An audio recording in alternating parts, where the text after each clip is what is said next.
Hello दोस्तों, आज हम सीटेट का टॉपिक बच्चा एक समस्या समाधान के वैज्ञानिक अन्वेषक के रूप में ये टॉपिक पढ़ रहे हैं। इसमें देखिए समस्या समाधान का अर्थ क्या होता है या परिभाषा क्या है कि समस्या को सुलझाना हमारे दैनिक जीवन का अभिन्न हिस्सा है। हर दिन हम कुछ न कुछ सरल से लेकर जटिल समस्याओं का समाधान करते हैं। कुछ समस्याओं का हल करने में हम कम समय लगता है, कुछ का समस्याओं का समाधान करने में अधिक समय लगता है।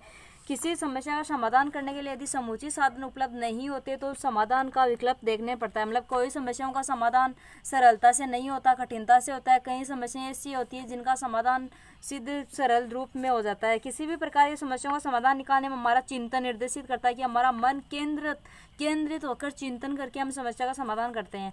सही और उपयुक्त निर्णय पर पहुंचने के लिए सभी संसाधनों जैसे अपन मन, आंतरिक मन और बाहरी मतलब जैसे दूसरों का समर्थन या सहायता लेकर समस्या का समाधान करने में का प्रयास करते हैं। जैसे कोई परीक्षा में हम अच्छे अंक प्राप्त करना चाहते हैं और परिश्रम करके पढ़ाई करते हैं। पढ़ाई करने के बाद शिक्षकों और माता पिता की सहायता मिलती है, हमें सहायता लेते हैं और अंत में हम अच्छे अंक प्राप्त कर लेते हैं। इस प्रकार की समस्या विशिष्ट समस्या से निपटने की दिशा को निर्देशित करना चिंतन है। देखिए वैज्ञानिक है स्टैनले ग्रे, इसने कहा है कि समस्या समाधान का प्रतिमान है जिसमें तार्किक चिंतन निहित होता है। ऐसे माना कि ग्रे होता है ना, ग्रे कलर उसमें क्या होता है, तर्क चिंतन निहित होता है, तर्क करने का चिंतन निहित होता है।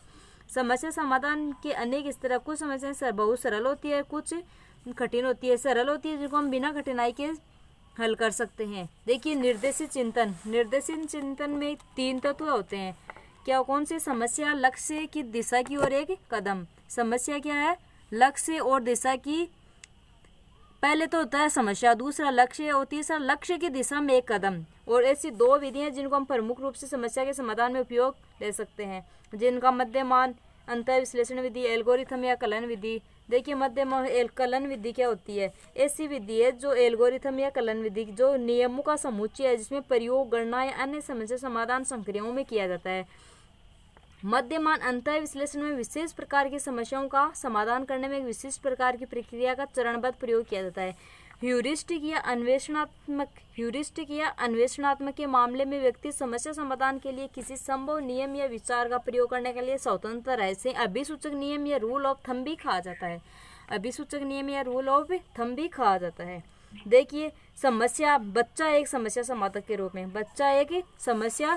के रूप में देखो स्कूली जीवन में बच्चे के समक्ष अनेक समस्याएं आती है, ये उनका समाधान भी उसे ढूंढना पड़ता है। बच्चों को इस प्रकार के योग्य बनाने के लिए आवश्यक है कि व्यक्तिगत विकास किया जाए, इसमें सभी प्रकार की परिस्थितियों का सही ढंग से सामना कर सके।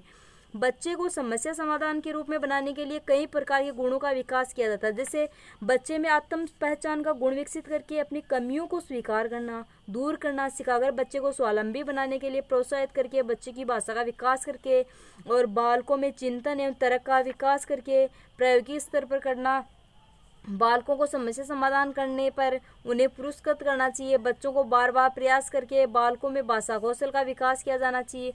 बच्चा एक वैज्ञानिक अन्वेषक के रूप में, आगे क्या है? बच्चा एक वैज्ञानिक अन्वेषक के रूप में। देखिए बालक की वैज्ञानिक रूप में क्या भूमिका होती है? जब बालक अपने ज्ञान और अनुभव के माध्यम से किसी समस्या के प्रत्येक पहलू को जानने लग जाता है और स्वयं ही समस्या का समाधान खोज लेता है, तब बच्चे में एक वैज्ञानिक अन्वेषक के गुण आने लगते हैं, तब अपनी समस्याओं का समाधान स्वयं करने लगता है।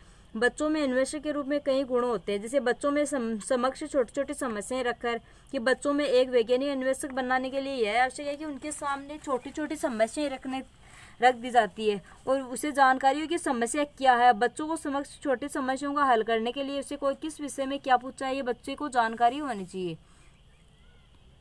बच्चों को संभावित समाधानों के निर्माण हेतु प्रेरित करके